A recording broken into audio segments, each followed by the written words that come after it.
Hello, everyone, and welcome to Dream Date, the show where one lucky lady gets to choose her perfect date. I'm your host, Richard Darian. Now, let's meet our contestant. She's an English teacher from Chicago, Illinois. She's 25 years old, interested in American history, literature, and the arts. Ladies and gentlemen, meet Elizabeth Campbell. Hello, Elizabeth, and welcome to Dream Date. Hi, Richard.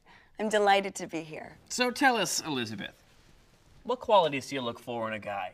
I like a guy who is honest and straightforward.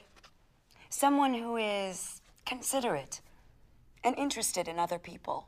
Is there anything you don't like in a guy? Yes. I don't like when a guy is egotistical. When he talks about himself all the time. That is something that really bothers me. I know what you mean. Well, it's time to meet our bachelors. Bachelor number one is a writer and a former college soccer star who loves watching almost any kind of sport. Bachelor number two is the director of educational programs at a science museum, and in his free time he enjoys reading, running, and camping. Bachelor number three is a model who also studies marketing. He says everyone should recognize him from his latest running shoe ad on billboards and in magazines. Welcome, gentlemen. It's good to have you with us. Okay, let's get started. What is your first question? Bachelor number one. If you were with your friends and were late to our first date, what excuse would you give? Well, I'd be too embarrassed to tell you the truth, so I'd probably say I had car trouble or got stuck in traffic or something. Okay. Bachelor number two. Same question. Well, it bothers me when people lie, so I would tell you the truth and hope you were generous enough to forgive me. Bachelor number three. Well, I'd probably tell you what I tell everyone else. It's hard to split my time among so many people. Okay. Next question. Bachelor number one. Describe to me your ideal date. Getting together with a bunch of my friends, having a barbecue, and watching sports on TV. Yeah, that'd be a great date. Okay. Bachelor number two. I'd take you out for a nice dinner. Let's just relax and enjoy the evening and get to know each other. Bachelor number two. Tell me two things about yourself. One positive and one negative. Well, I think I'm a pretty good friend, very reliable. Something negative. I'm very direct, and that sometimes upsets people. No, I think that's a good thing. Bachelor number three. Something good and something not so good about yourself. Well, I'm actually a pretty good guy. As for something not so good, I can't think of anything. Okay, Elizabeth, final question, and then you're gonna have to make your choice. Right. Bachelor number one. Finish this sentence. I can't stand it when... I can't stand it when people talk when I'm trying to watch the soccer match on TV. Bachelor number three. Finish this sentence. I think it's disgusting when...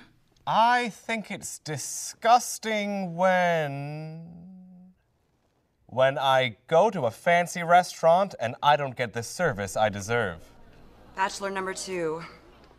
Finish this sentence. It really bothers me when... It really bothers me when people argue over unimportant things. I just think people should be less temperamental and more relaxed. we are out of time. Now, I'm going to ask you to make a choice. I think I'm going to choose bachelor number 2. Are you sure? Yes. All right. Well, let's meet this guy. Bachelor number 2 comes from Chicago, your own hometown. Elizabeth, meet Adam York. Adam York. Betty? Betty Campbell? I knew it. Wait a minute, do you two know each other? We went to high school together. Well, that takes the mystery out of the show. I'm your host, Richard Darien. Thanks for joining us. See you next time on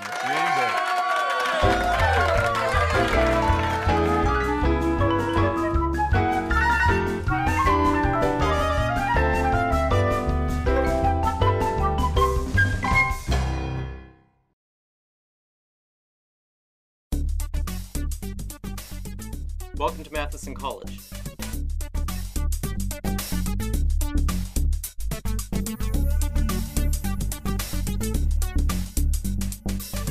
I'm Jamie Fish. Some students arrive on campus with clear career ambitions, but most students need some help figuring out which field of study is right for them. The good news is, help is available. I'm here with Jacqueline Ouden, a career advisor from the Career Services Department here on campus. Ms. Ouden, you've advised a lot of students over the years about choosing a major and a career path. What should students consider? Well, Jamie, one of the first things to consider is your personality type. Well, along with your skills, abilities, and personal preferences, your personality type can guide you toward finding a major that best suits you. Okay, so how many personality types are there? There are 6 basic personality types. Artistic, conventional, enterprising, investigative, realistic, and social. Now, the first type is artistic. These people are creative and imaginative, and they prefer to work on one project at a time rather than multitasking. What careers should artistic types pursue? The most important thing for this type of people is being in charge of a creative project. So careers to consider are landscaping, graphic design, web design. I see. The next personality type is conventional. Tell us about that one. Yes, conventional types are practical and orderly. They respond well to rules, procedures, schedules, things like that. What types of careers do conventional type people usually enjoy? Conventional types often enjoy numbers, and they're also good with measuring and analyzing things in general. So often they tend to be bankers, lawyers, building inspectors, and technical writers. Are they good business people? Sure, they can be, but they usually work for others. The next type, enterprising people, those are the business owners. Ah, the enterprising type. What characteristics do those people share? They tend to be leaders. They're independent and willing to take risks. They're good at motivating people, so we often find them in sales. Really? What careers do they enjoy, aside from sales? Well, they're good at directing projects and people, so they make good managers. Okay, so that's 3 types. Let's take a look at the 4th type, investigative. Well, this type of person prefers logic to imagination and tends to be precise and detailed. So, Jamie, what are some careers that you think would suit this type of person? Science would probably be appealing. You're right. Uncovering mysteries is key to any type of science, but librarians are also the investigative type. Really, any career that involves research fits into this category. So that brings us up to the 5th type, realistic. Yes, realistic types like to work with their hands, with tools. They want to see the results of their work in physical terms. That sounds like repair people to me. Yes, that's right. Also jewelry makers, builders, and engineers.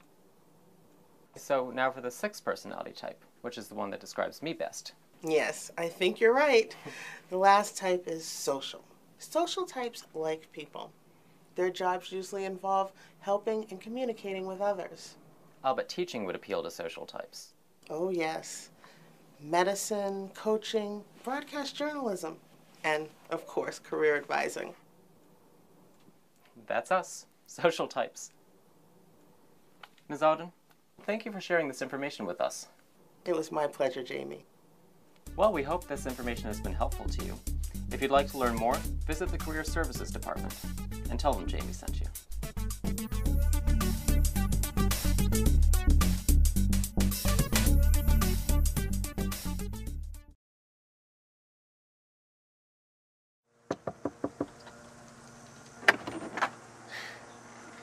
Rachel, I am so glad you're home. I was wondering if you could help me out. Yeah. What's up, Anne? I need a big favor. My boss just called and he wants me to go out of town this afternoon to meet with a client. That's great. Yeah, but my parents are out of town too, and my little sister Megan is staying with me. Would you mind if she stayed with you tonight? I could pick her up tomorrow by 10. No, I don't mind at all. What time did you want to bring her over? How about now?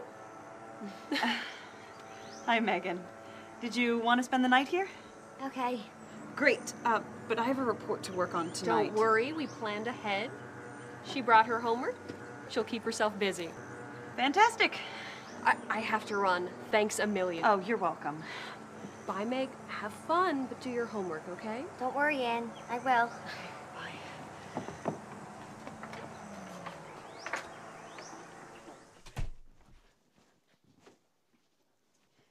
What grade are you in, Megan? 8th. Hey, you've got the Twilight movies. Can we watch them? Sure, but I think you should do your homework first. Okay. Good. You can work in here. I have some work to do too, so I'm going to go to my office. Okay.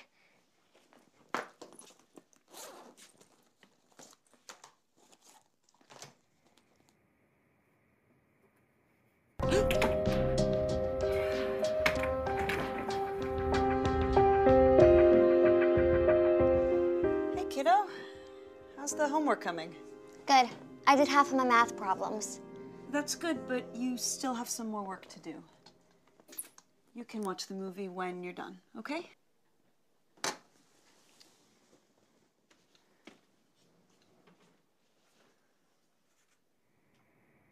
Rachel!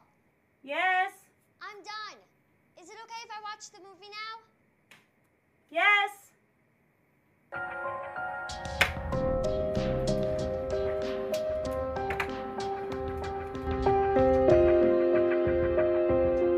Megan, could you turn that down a little bit? What? Could you please turn down the volume? Oh. Thank you. I'm starving. Can I have something to eat? It's only 4 in the afternoon. So? Okay, how about some carrot sticks and an apple? What else have you got? I have some strawberries and whipped cream. Anything else? Okay, how about a pizza? I have one in the freezer. Plain? I think it's a veggie pizza? That sounds good. Okay.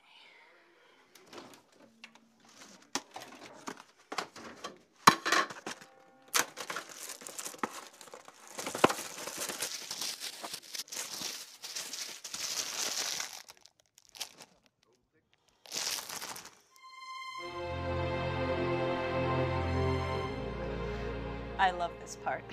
I know. It's so romantic when Edward tells her he loves her. Does he stay with her? You mean you've never read any of the books or seen the movies? No, I was too little. But I'm old enough to understand them now. Can we watch the second movie after this one's over? I have a better idea.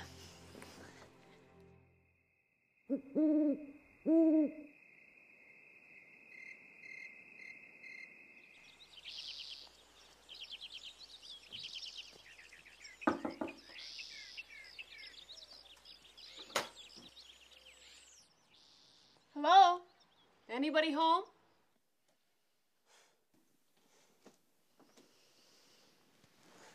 Good morning. Morning. What's going on here? We stayed up late reading Twilight. I loved it when Bella first dreamed about Edward. Oh, me too. The part where Jacob appears? Wow. We must have lost track of time. We ought to get going, Megan. All right, I'll grab my stuff. These books are the best. Would you mind if I borrowed this one? Oh, no, go ahead. Thanks. You two really seem to hit it off. How'd you do it? I guess a good book can still bring people together.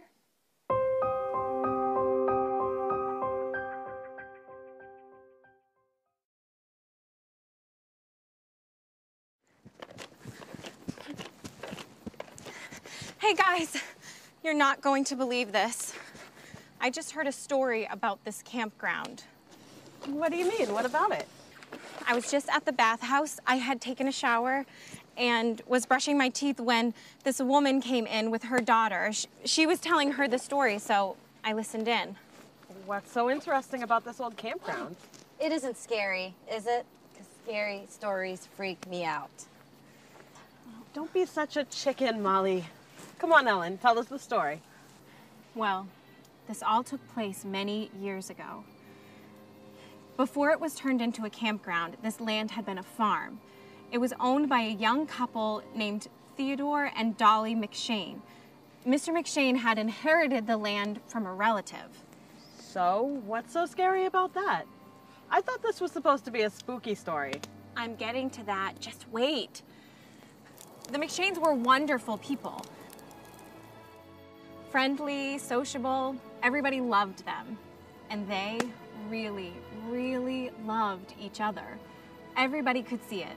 When they were walking down the street together, they always held hands. When he was working in the fields, he always picked her wildflowers and brought them home to her in the evening. Oh, that's so sweet.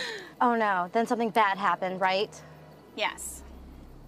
One day, as Theodore was coming home from town, he saw smoke in the distance. It had been a very hot, dry summer, so fires were a real danger. And was there a fire at the farm? Yes. And as he was hurrying down the road, the smoke was getting thicker and thicker, blacker and blacker. All he could think about was his wife. But by the time he got home, the house was completely in flames.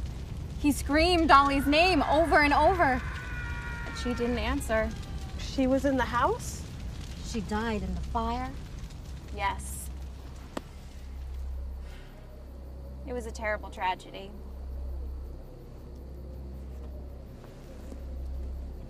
What happened then? Well, the poor man went crazy.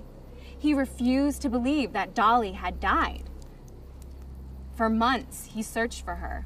He walked all day and night through the countryside and through the town, searching. And in his hands, he always carried a bouquet of wild flowers for his poor, dead bride. So, how did it turn out? What finally happened to him? That's the spooky part. It's a mystery. People saw him less and less. And then Theodore McShane just disappeared. No one ever saw him again. But the people who live here say he still walks the forest at night, looking for his lost bride. Oh,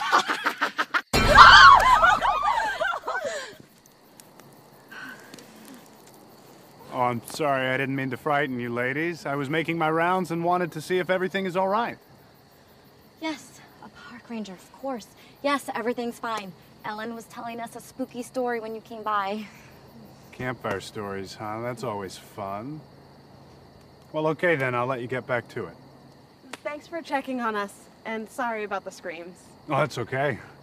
I'm used to it. Hey, in the morning, you ladies should take a look down that path. There's a field full of wildflowers in there in bloom right now. Very pretty. Oh, that's good to know. We'll do that, thanks. Here's some for you to enjoy. In case you need anything, I'll be at the ranger station. Thanks again. Oh, what's your name? I'm Ted. Theodore, really. But my friends call me Ted. Ted McShane. You have a good night.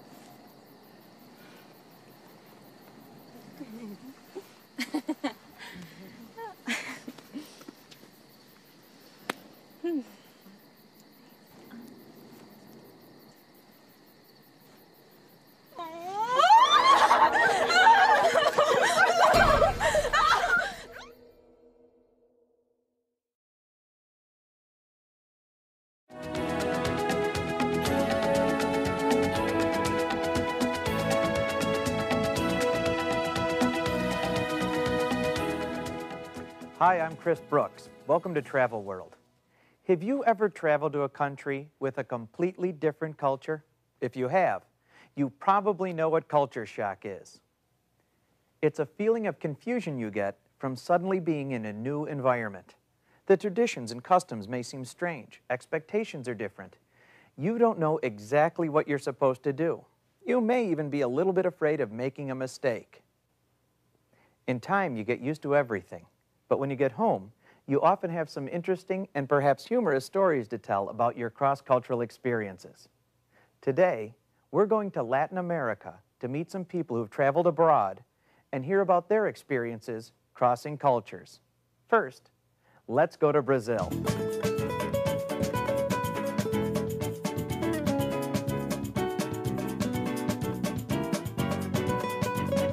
Ah, yes, Rio de Janeiro. Enjoying a spectacular view of Sugarloaf Mountain is our lucky reporter, Fatima Nolan. Hi, Chris. I'm here in beautiful Rio de Janeiro. Like everywhere else in the world, people here like to travel abroad and have some interesting stories to tell. Let's talk with some of them.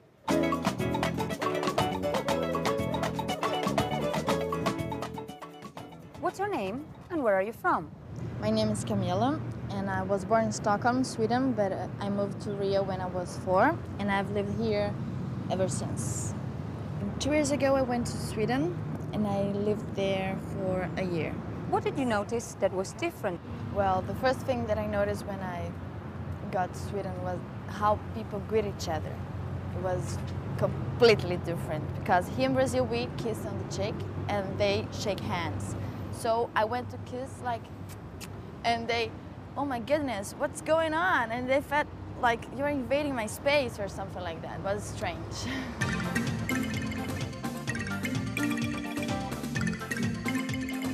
This is Fatima Nolan from Rio de Janeiro. Back to you, Chris. Thanks, Fatima. Now, let's cross the South American continent to Lima, Peru, where our reporter Denise Oregui is standing by. Denise? Thanks, Chris. We're here at the beautiful Plaza de Armas. This is a favorite spot for tourists and the people of Lima. Let's talk to some people here about their cross-cultural experiences.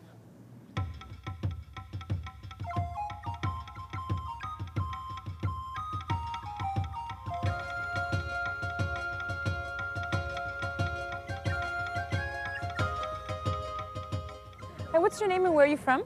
My name's Andrew, and I'm from the United States. Have you noticed any difference in the way people do things here in Peru? Yeah, one thing that I've really noticed is the public transportation system is really different. Because here, the bus system is private, and so there's all these people trying to get you on their bus, because the way they make money is by getting as many people as possible to get on their bus. So the whole time they're yelling, "Get on my bus, get on my bus," and sometimes it's not the bus that you want to be getting on. This is Denise Arregui here in Lima, Peru. Back to you, Chris. Thank you, Denise. Now reporter Hilary Garcia is standing by in Mexico, our final destination for today. What do you have for us, Hilary? Thanks, Chris. I'm here in beautiful Tepoztlan, Mexico, a town that both Mexican and foreign tourists like to visit. Let's talk with a few of them about their cross-cultural experiences.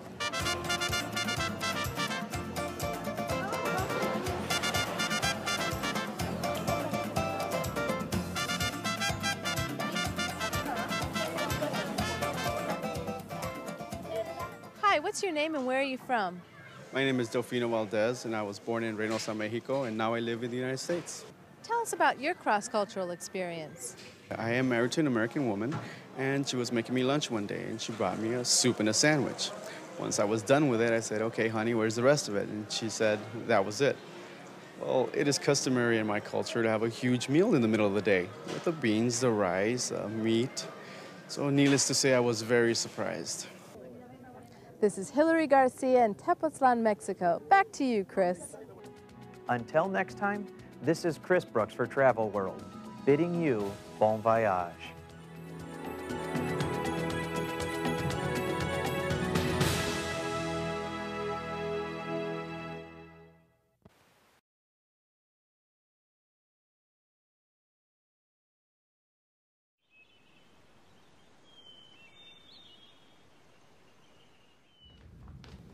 Norman? I've got to go to the hardware store. Room 12 really needs work. Room 12. Yeah.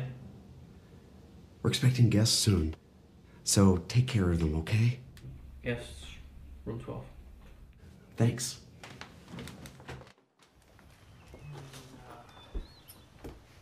Hi. Hi.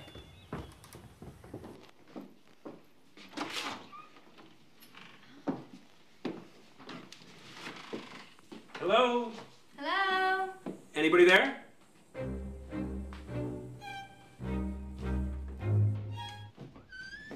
Sorry. Hi. May I help you? Yes, we have reservations, Quincy, Ed, and Michelle, for 2 nights. Yes, Mr. Quincy. You're in room 12. May I help you with your luggage? Oh, no, we're okay. We're just staying 2 nights. We don't have a lot of luggage. All right, well, I'll show you the way to your room. Follow me.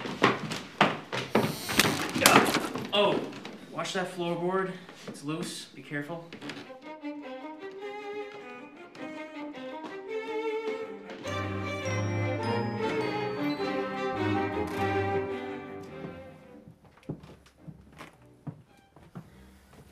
Here's the temperature control. Press this button for air conditioning. This button to turn on the heat. Adjust the temperature with this dial. Bathroom's right in there. My name is Norman. Give me a call if you need anything. He was strange. We just got here and I'm already feeling stressed out. Hey, does it feel cold in here to you? Yeah? Hey, look.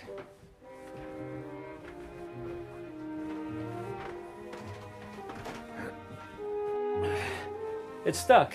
I'm gonna turn on the heat.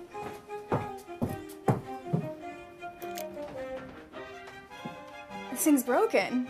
I'll call the front desk.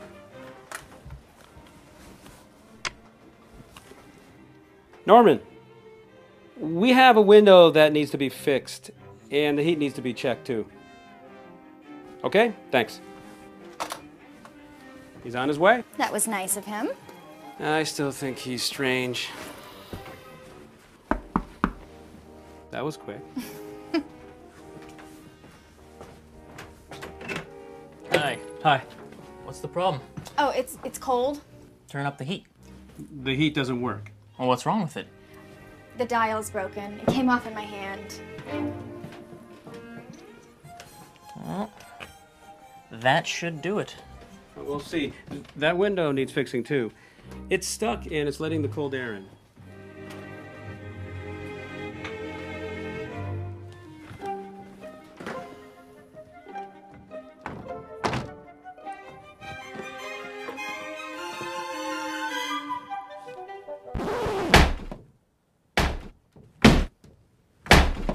That should do it.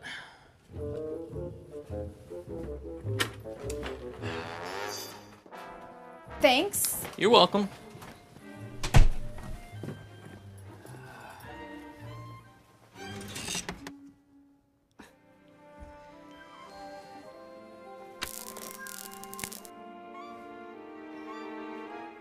At least it's warming up.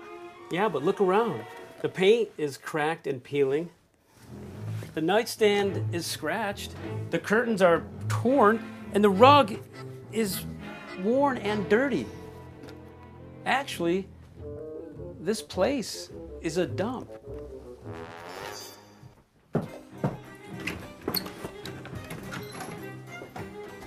You know what? It's getting really warm in here.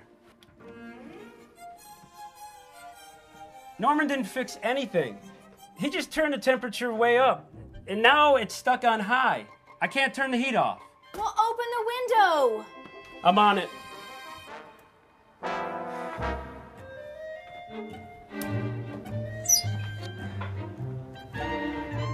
Ed, there's no water in here. And I can't open this window.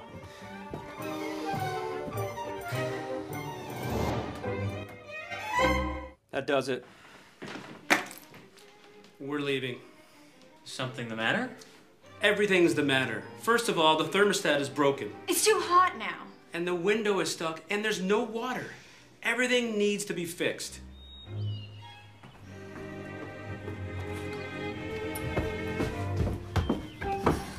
Now me he's not strange. Strange? He's out of his mind.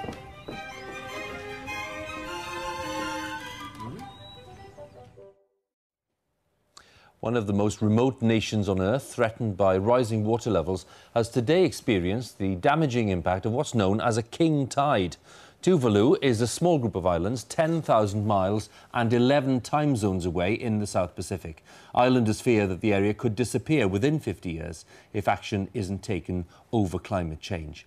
Well, our environment correspondent, David Schuckman, has travelled to the islands, and we can join David there now.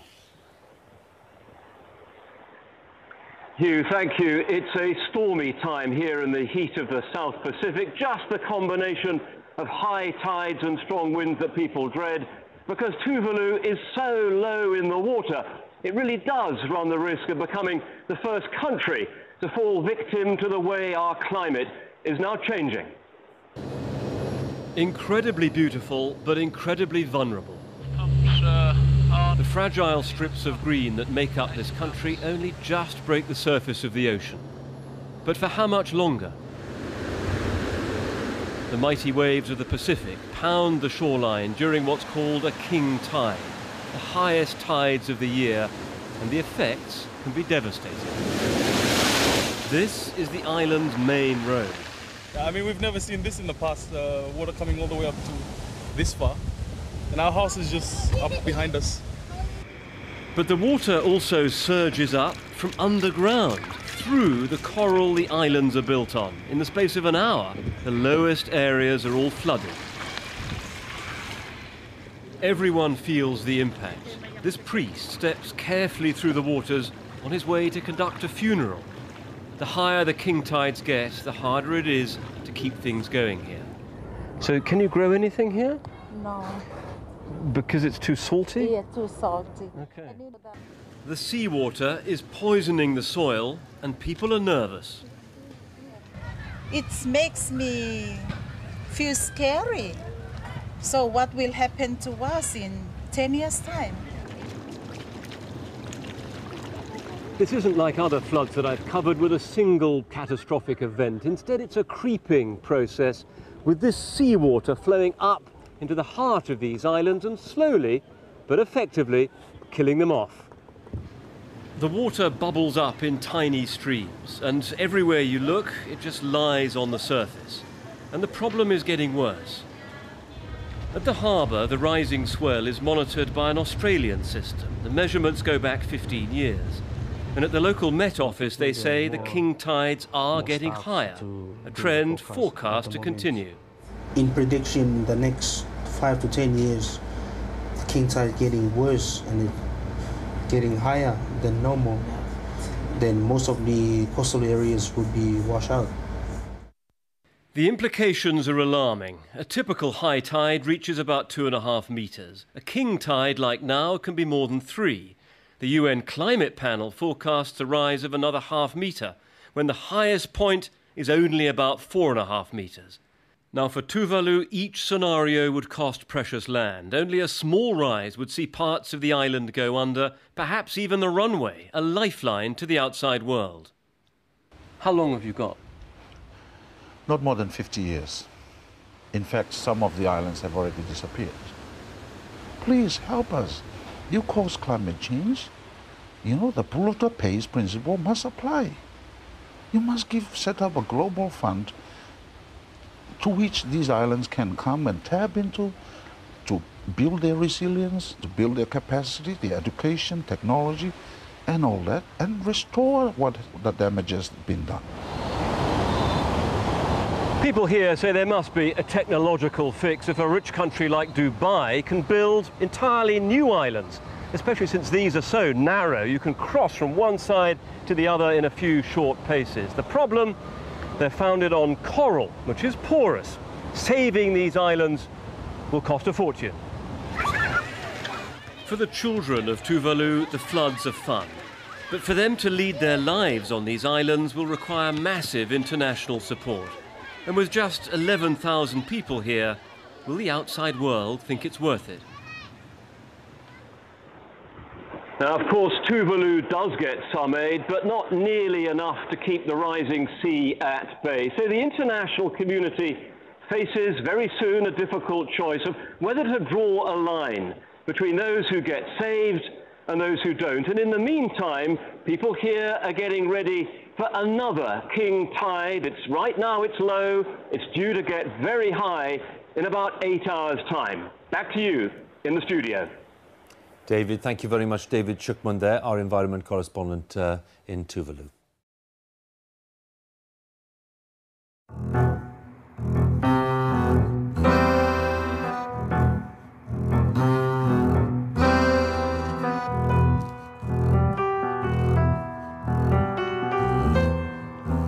From ballet to ballroom and salsa to swing, learning to dance is one of today's hottest trends, and tango dancing is the hottest of them all. Tango fever has spread all over the world. Hi, I'm Kevin Kane, and once a month people come here to the Weeks Bridge in Cambridge, Massachusetts to learn tango. Hi, how's your tango lesson going? Oh, it's super fun. So why did you decide to take a tango class? I was just interested in dancing. And a lot of our friends come here. What's the best way to improve your dancing? Just by going to a tango club. And by practicing hard. Too.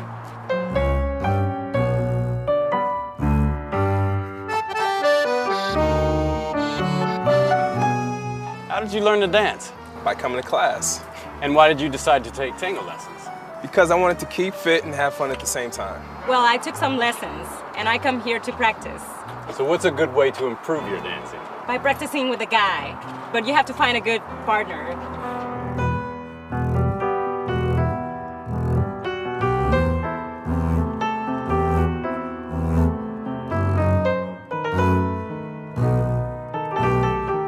Now we're going to talk to a tango instructor, Uche. Hi. Hi. Why do you think tango is so popular? I think tango is popular because it's very exotic and it's also very challenging for people. And once people learn something that they find challenging and it's very exotic, I think they feel very rewarded. Step 6, back, collect, 7, and then instead of collecting, you actually switch your weight. What do you recommend for people who want to learn tango? I would recommend starting with group classes or private classes. And after you've learned the basics of tango, what's a good way to improve your moves? By going out dancing with the people that you've taken the lessons with, practicing at home, listening to the music, just feeling very comfortable with the music, and then going out dancing again. 1, 2, 3, 4, 5, 6, 7, 8. How long have you been coming here? I've been coming here for about 6 years. Why? Because I love tango. And what is it about tango that you love so much? I think it's got great rhythm. I think it's got passion. It's a fun type of dance. Do you have any advice for people who want to learn to tango? A lot of people don't think they can dance until they get out here and try it. I think dancing starts by taking the initiative. Take a class. Do you prefer taking lessons in a studio or going out somewhere like this? I prefer going out and dancing. There's a different energy. It's more social. But there's nothing wrong with taking lessons. I recommend it. Why do you think tango is so popular? You can grow into it. You let your body move to the music and you create a dance with someone. And it's relaxing once you learn it. Do you have any advice for people who want to learn tango? It depends on how you learn. Some people learn best by taking classes. I learn best by watching and listening to the music and then getting brave and trying it a little. You know, learn by doing and practicing. Okay, I'm ready to take the plunge. How do I get started? It's not too difficult. Take this arm behind my back, this one up, now just start walking. That's perfect. Try step to the side. Good, and then step back. Now side again.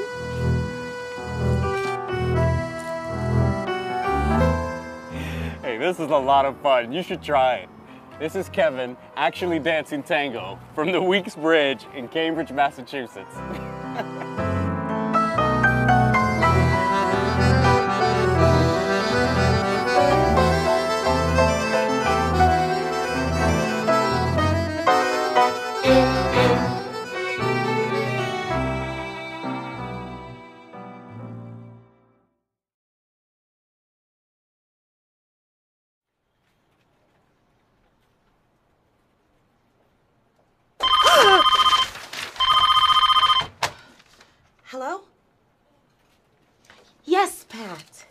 I'm working on that right now. Uh-huh. Okay. By 5 o'clock. Yes, okay, thanks. What's up, Carmen? You look really stressed out. It's his job, Hugo. I'm constantly under pressure. My muscles are tense. My neck is stiff. My stomach is in knots.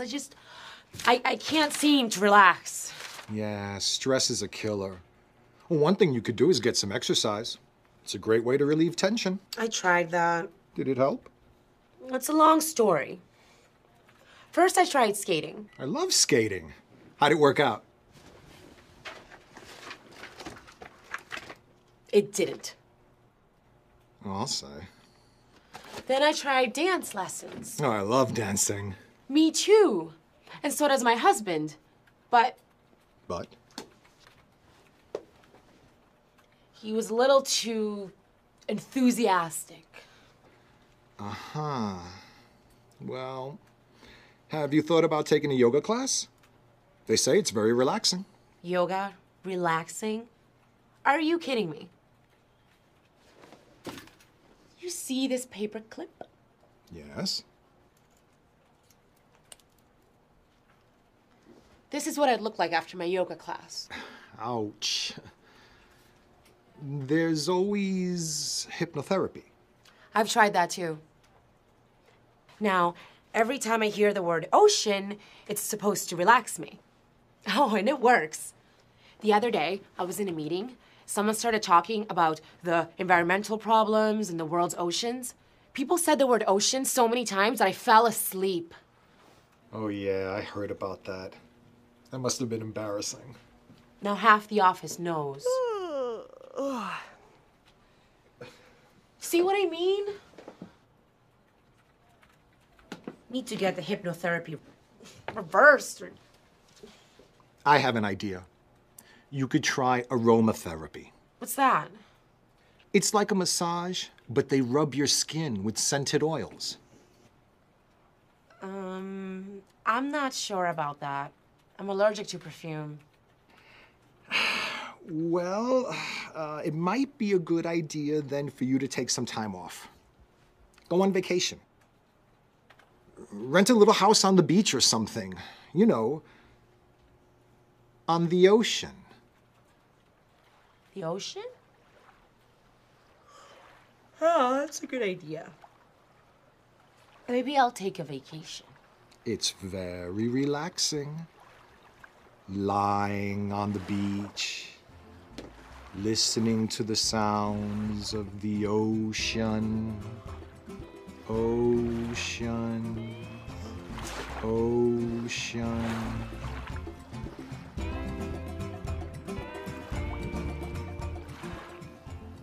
Enjoy your vacation.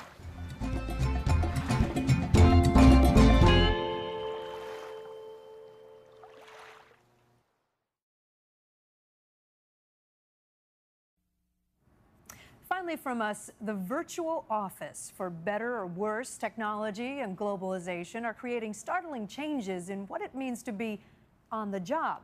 Betsy Stark is tracking the new order of business, and tonight begins our series, The Future of Work. Imagine a work world with no commute, no corporate headquarters, maybe no office in the physical world at all. For Bob Flavin, Janet Hoffman, and Joseph Jaffe, the future is already here. These days we do so much stuff by teleconferences and things that it doesn't matter where you are. Like 42% of IBM's 350,000 employees, Bob Flavin rarely comes into an IBM office. We don't care where and how you get your work done. We care that you get your work done. On the day we met him, he was collaborating with computer scientists in British Columbia and Beijing from the on-call room of his local ambulance corps, where he works as a volunteer. You are in 6031. The workforce at the Accenture management consulting firm is so mobile, not even the CEO has an office with his name on the door. There's no corporate headquarters. No. If you need a workspace, you reserve it like a hotel room, checking in and out at a kiosk. Having a big desk is a sign of status with lots of family photos and, and carpeting that's fluffy and nice is that is a vision of the past. Come on into the theater. In the future, more companies with scattered workforces and clients may do what the crayon marketing firm has done and make their headquarters in cyberspace. Here's our little rooftop. We had our holiday party here. Crayon's workers rarely meet in the physical world. I am in Boston today. And I am on Long Island today. But their alter egos in the virtual world gather once a week. We're here in our boardroom, and you're here actually at the tail end of a status meeting. I never met Crayon's CEO in person. There you are. But we spent a couple of hours together in cyberspace. Our belief is that if we bring like minds together, no matter where they are in the world, we can actually create that connectedness as if we're actually here at the same place at the same time. If what matters is what you do, not where you are, who needs an office? Betsy Stark, ABC News, Crayonville in cyberspace. And tomorrow, imagine having summers off every summer. That is World News for this Monday. I'm Kate Snow. For Charles Gibson and all of us at ABC News, have a good evening. Good night. Hi, I'm Jamie Fitch. Today we're going to hear from some people about their most embarrassing moments. Our first guest is Amber McCarthy. Welcome, Amber. Thank you. What do you do? I work at an advertising agency. Really? Interesting. Could you tell us about an embarrassing moment you've had? Well, right after college, I got my job at the agency. At the end of the first week, my supervisor called me into a meeting with an important client. The moment I walked in, they stopped talking and looked at me. I looked so unprofessional, it was so embarrassing. I realized I was the only one not wearing a suit. I looked like I was still in college. I should have asked about office dress codes. Yes, but you dress very professionally now. Live and learn. Thanks for sharing that story with us. Sure. Now I'm speaking with Evan Kim. Evan, what do you do? I work for a technology company. What's the most embarrassing thing that's ever happened to you? I was attending a conference out of town and staying with an old friend, Ed, and his family. Good to see you. Yes, good to see you. Ben, so nice to finally meet you. Hi, Michelle. Come on in. The first morning, I overslept. I was rushing to leave the house.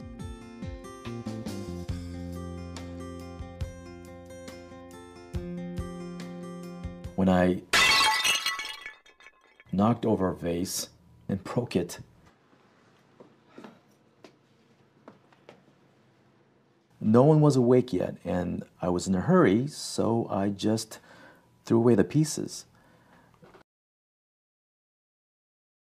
By the time I had cleaned it up, I was really late, so I left. I should have called Ed and told him about it, but honestly, I forgot.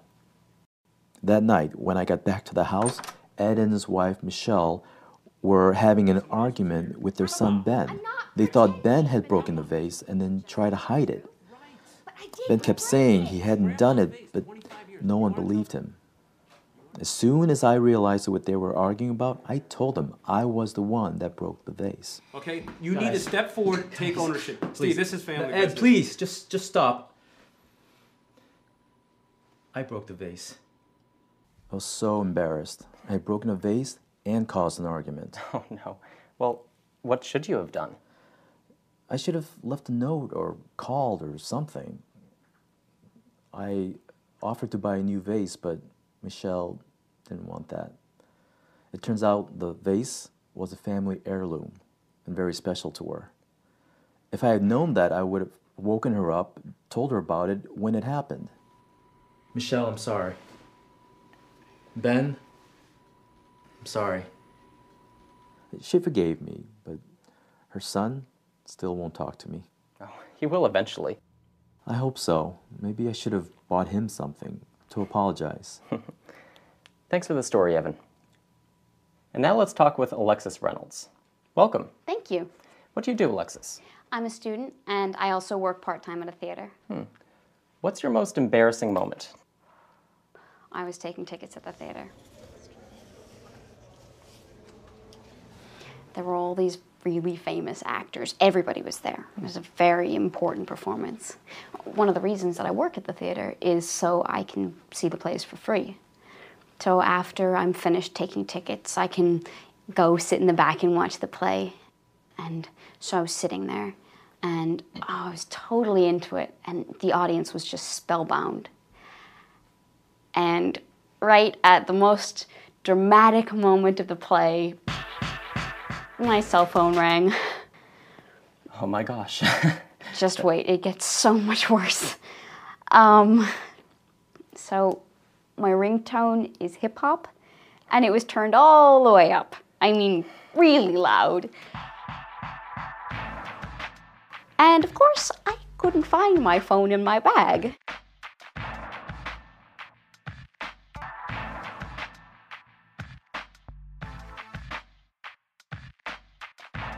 So by the time I finally found the phone, everybody was staring at me. It seemed like an eternity. I pretty much wanted to crawl under my seat and hide. I am so glad that my boss wasn't there that night, because if he had been, I would have been fired. Oh, that sounds awful. But you've recovered. Yeah, I have recovered. But from now on, my cell phone is on vibrate. Yeah, good idea. What's the most embarrassing thing that's ever happened to you?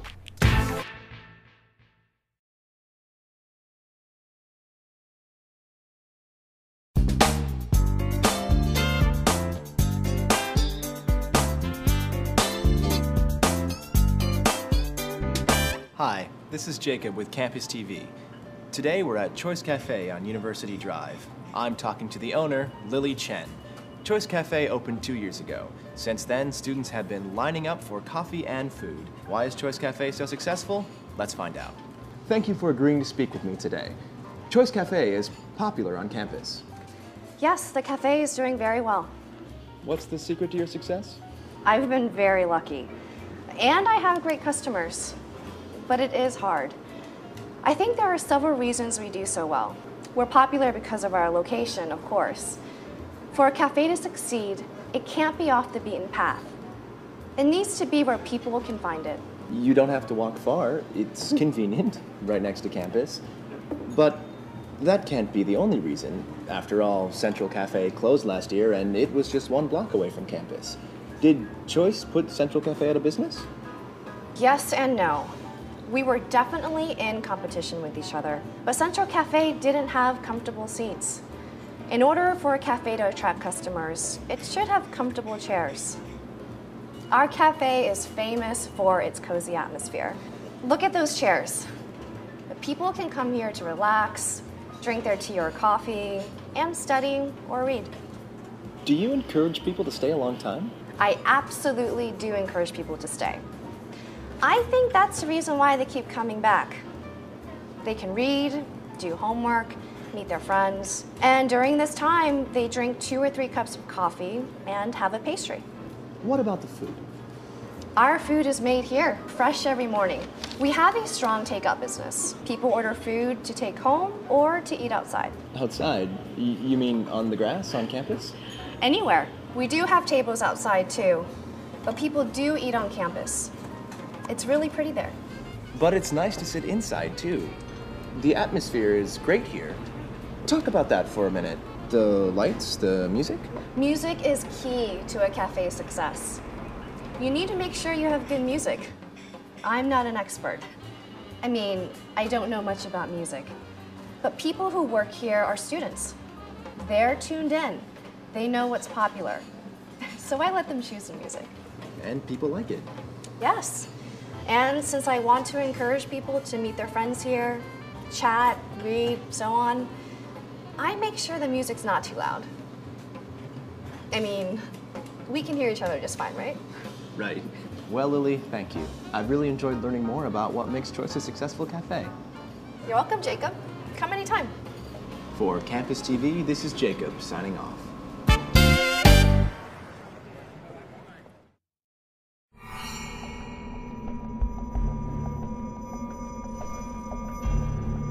Stonehenge is a mysterious ancient monument, isolated deep in the English countryside. To this day, no one has been able to determine who built Stonehenge or why. The original monument was made up of approximately 153 colossal standing stones, weighing up to 40 tons and arranged in a circular enclosure. The people who built Stonehenge must have been doing so for purposes that seemed very, very important to them at the time. It was always a literally monumental undertaking. A lot of the big stones come from Wales, so transporting those for people who didn't have the wheel has to have been an unbelievably difficult undertaking.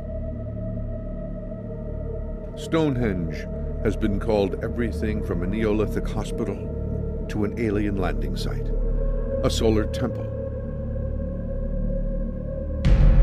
to a druid shrine. The period we're dealing with here is our prehistory, and what defines prehistory is that we've got no written records about anything. So everything that we understand about it comes from archaeology, from what we can excavate, and what we can analyse. In 2008, hundreds of human bones were excavated at the site, primitively burned and buried. The bones were dated across 1,000 years of prehistory. The first analysis of all the cremated bones that were found at Stonehenge suggests that it's mainly adult males, adult men, that were buried there. So it's quite a distinctive group of people, and only probably very important people came there to be buried. The cremated remains suggest that the history books may need to be rewritten. Stonehenge could have been a temple of the dead, a place where ancient people came to commune with the spirits. And the 2009 discovery of a second circle called Blue Stonehenge appears to be further evidence that Stonehenge formed part of a huge ceremonial complex. Stonehenge clearly is a place of ceremony. It's a place where people gathered together. I don't think they built it and then just abandoned it. And I'm sure that elaborate ceremonies went on there. It is these rituals and ceremonies that are key to understanding a people lost to history.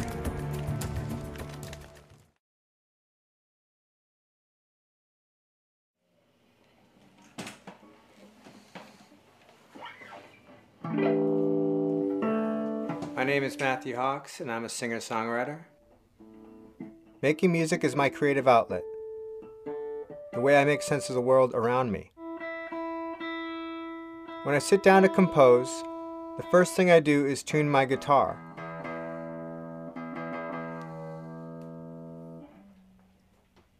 Once the guitar is tuned up and ready, I set up the keyboard.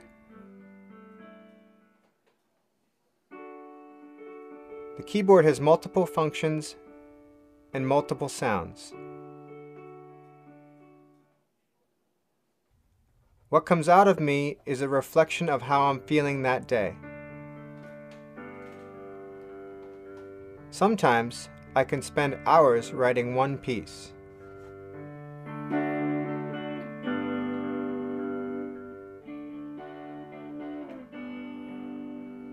I'm writing this song. I titled it Revelations.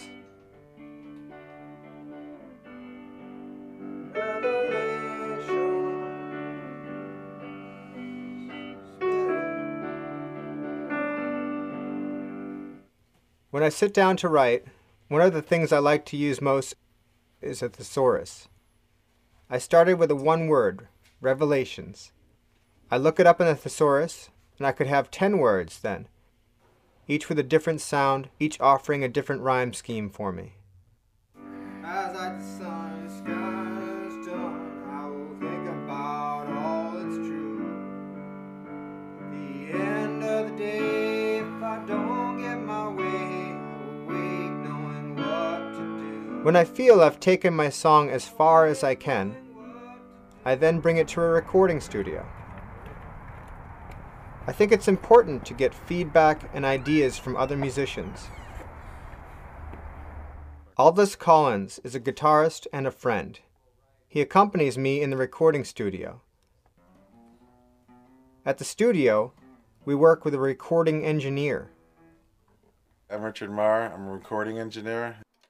My job is to capture music of a band. I go around and mic everything up, comes through my board, and it's recorded into the computer system here, a multi-track recorder. All right, guys, rolling. 1, 2, 3. The recording engineer mixes all the vocals and instruments together.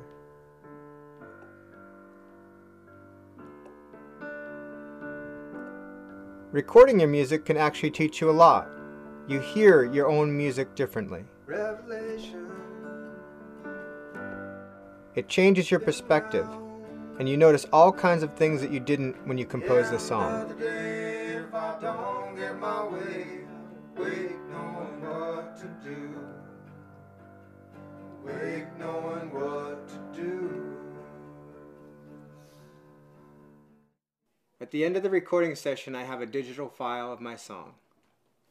I take my songs to radio stations and try to get them to play them on the air to build an audience for my song and my music.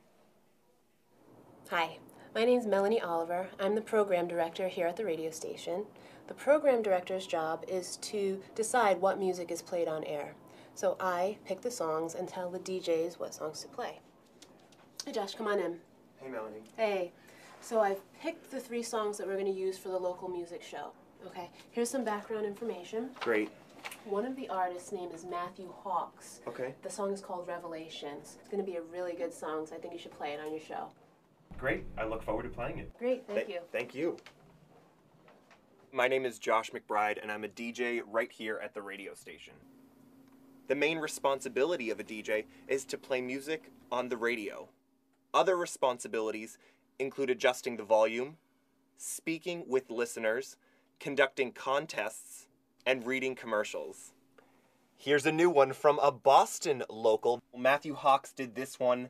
This is Revelations right here on WERS.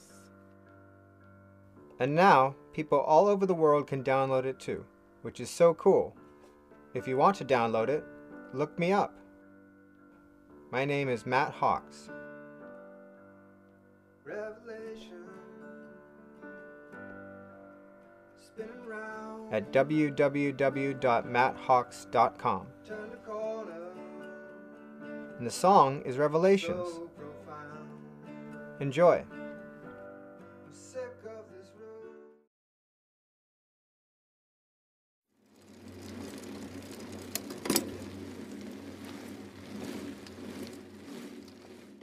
Hi, I'm Kai Nagata. I'm a television journalist based here in Montreal, Canada, and I'm also a lifelong cyclist. Right now, cycling is getting more and more popular in Montreal, with 10% of all commuters getting to work by bike, like me, and city officials want that number to increase.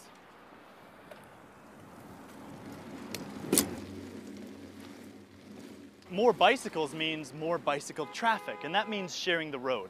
There's lots of opinions about how pedestrians, cyclists, and drivers should act and interact in the city. Let's find out what people think. Is there anything Montreal could do to improve things for cyclists? Yeah, well, I think the city should try to expand the system of cycle paths. One thing I learned this morning is that one shouldn't drive against traffic because that's a problem. Sometimes there are corners where drivers just cannot see you coming, and so you should really try to avoid driving against the traffic if possible. What advice do you have for cyclists in the city? Cyclists should have their own bike lane and drive towards the oncoming traffic because they will be able to better see what the other parked cars are doing. Whether they're driving or parked, the cyclists will have more control. What do you think drivers ought to do to help keep cyclists safe? Drivers should always check their rearview mirrors before opening their doors so that they don't hit a bicycle that's coming up behind them. Do you spend more time driving or riding a bike? Driving. What do you think Montreal could do to encourage cycling as an option for people? Maybe education, maybe some restriction to driving downtown. So maybe making it harder for drivers. Right, that's the nature, the human nature. What advice would you give people who are cycling with children? There should be a law that says all children starting from age 6 should be educated on the rules of bicycling. What do you think of the idea of kids wearing bike helmets? I think they should, but a lot of them won't.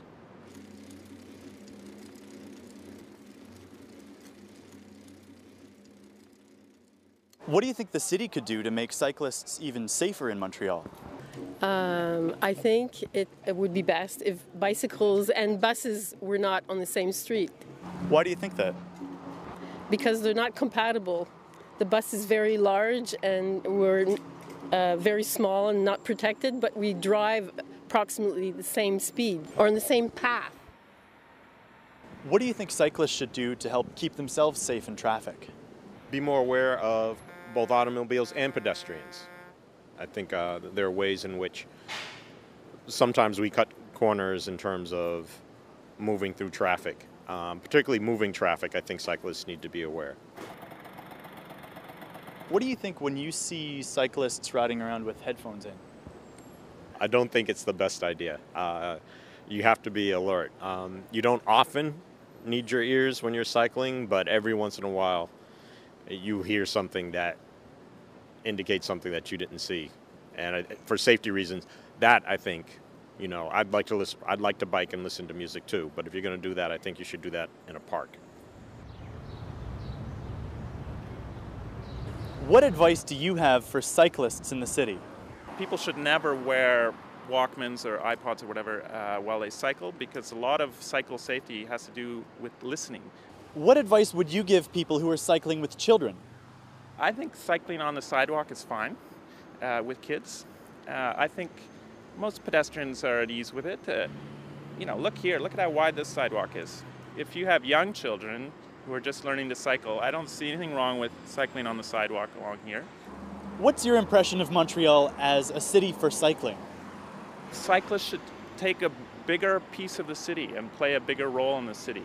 And I think that drivers and even pedestrians should relax a bit about cyclists. Cyclists are good for cities.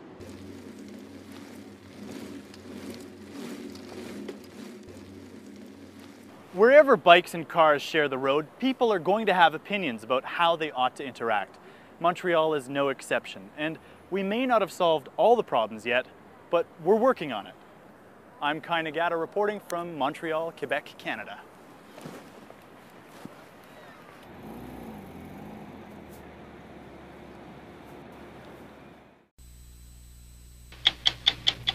Now CNN's Anderson Cooper on assignment for 60 Minutes.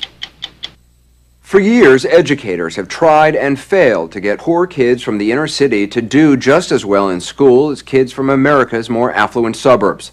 Black kids still routinely score well below white kids on national standardized tests. But a man named Jeffrey Canada may have figured out a way to close that racial achievement gap. What he's doing has been called one of the most ambitious social experiments to alleviate poverty of our lifetime. His laboratory is a 97-block neighborhood in Harlem, which he's flooded with a wide array of social, medical, and educational services available for free to the 10,000 children who live there. It's called the Harlem Children's Zone. Ed Bradley first reported on Jeffrey Canada 3.5 years ago, but back then there was no way to tell if his children's zone was working. Today, however, results are in, and they're nothing short of stunning. So much so that the White House is now taking notice. For Jeffrey Canada, however, it's just a start. You grow up in America and you're told from day one, this is the land of opportunity, that everybody has an equal chance to make it in this country. And then you look at places like Harlem and you say that is absolutely a lie. So you're trying to level the playing field between kids here in Harlem and middle-class kids in a suburb? That's exactly what we think we have to do. You know, if you grow up in a community where your schools are inferior, where the sounds of gunshots are a common thing, where you spend your time and energy not thinking about algebra or geometry, but about how not to get beat up or not to get shot or not to get raped. When you grow up like that, you don't have the same opportunity as other children growing up, and we're trying to change those odds. He's trying to change those odds on a scale never before attempted. His goal, to break the cycle of poverty in an entire neighborhood by making sure all the kids who live there go to college. That's You really believe that's possible to break that cycle? Absolutely know we're going to do it. Canada remembers well what it was like to be a kid in the inner city. We couldn't afford. He grew up not far from Harlem in another tough New York neighborhood, the South Bronx. Abandoned by his father, he and his 3 brothers were raised by their mother, who was barely able to get by. When I first found out that Superman wasn't real, I was about maybe 8. And I was talking to my mother about it, and she was like, no, no, no, there's no Superman. And I started crying. And the chaos, the violence, the danger, no hero was coming. Canada got lucky, however. As a teenager, his grandparents moved to the suburbs, and he went with them. He got into Bowdoin College and then the Harvard School of Education. Good morning, boys and girls. He's been working with kids in Harlem virtually ever since. To do it, Jeffrey Canada decided to build his own school in the Harlem Children's Zone. Right now, there's some 1,200 kids enrolled from kindergarten to the 10th grade. It'll eventually expand all the way through the 12th grade. We've created a school to help you all become the smartest boys and girls in the country. It's a charter school, so Canada is able to run it his way, free from the bureaucracy and restrictions of the public school system. There's 1 adult for every 6 students. Classes are smaller and school days longer. Kids come in on Saturdays, and summer vacation, that only lasts 3 weeks. We will always ask permission before leaving the group? Yeah. Canada's long argued that investing in the Harlem Children's Zone would show a return. And now, for the first time, there's scientific data to prove it. He has done a remarkable job. Dr. Roland Fryer is a professor in the economics department at Harvard. He's conducted the first independent statistical study of Jeffrey Canada's efforts to close the racial achievement gap in his school. What is the racial achievement gap? Black children in our schools are not performing at even close the rate as white children in our schools. So the average black 17-year-old reads at the proficiency level of the average white 13-year-old. 4-year difference in effective reading skills. That's huge. But when Dr. Fryer analyzed 4 years' worth of Promise Academy test scores, he discovered something remarkable. At the elementary school level, he closed the achievement gap in both subjects, math and reading. Actually eliminating the gap in elementary schools. We never say anything like that. Absolutely eliminating the gap. The gap is gone, and that is absolutely incredible. Last year, according to New York State data, 100% of Canada's 3rd graders scored at or above grade level in math. Good job. Narrowly outperforming their white peers in the city's public schools. 96? Is that the answer? Yes. Even more impressive, Canada's impact on middle schoolers, kids who enrolled in the Promise Academy in the 6th grade. They started out far behind grade level, but Dr. Fryer found that within 3 years they had virtually eliminated the achievement gap in math and reduced it by nearly half in reading. These are kids that a lot of people had given up on, and he showed that it's never too late. How will you know when the Children's Zone has worked? When I see my kids by the thousands with degrees, I will say this is what we set out to do, and we've done it. We've got our kids in the best schools in America. They're going to be successful. They'll be competing with everybody else all over the country. People will be looking for kids from Harlem, saying, oh, those kids are so great from Harlem. We need more kids from Harlem to come in. Then we'll be successful.